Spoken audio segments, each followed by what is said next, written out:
ආයුබෝවන් 2026 IPL cricket තරඟාවලියට අදාළ ක්‍රීඩක වෙන්දේසිය ලබන ජනවාරි මාස පැවැත්වෙනවා. ඒ වගේම මෙවර 2026 IPL තරඟාවලියේ කුඩා ක්‍රීඩක වෙන්දේසියක් පැවැත්වීමට තමයි සැලසුම් කර ඇත්තේ.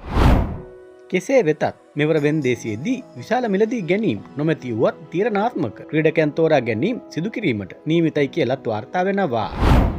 ඒ අනුව චෙන්නයි කණ්ඩායමේ සිටින ප්‍රධාන වේගපන්දු යවන්නා වන ශ්‍රී ලංකාවේ මතිස පතිරණ චෙන්නයි කණ්ඩායමෙන් නිදහස් කිරීමට තීරණය කර ඇති බවයි වාර්තා වෙන්නේ. මේ අතර මේ දිනවල හොඳින් ලකුණු අතර ඇති ප්‍රහාරාත්මක පිතිකරු පැතුම් නිස්සංකවද IPL කණ්ඩායම් කීපයක්ම ලබා ගැනීමට බලාපොරොත්තු සිටින බවටත් වාර්තා වෙනවා. ඒ අනුව එලෙස බලාපොරොත්තු වන කණ්ඩායම් අතරට චෙන්නයි සුපර් කිංස්, කොල්කතා නයිට් රයිඩර්ස් සහ මුම්බයි ඉන්දියන්ස් වැනි කණ්ඩායම් සිටින බවටයි වාර්තා වෙන්නේ.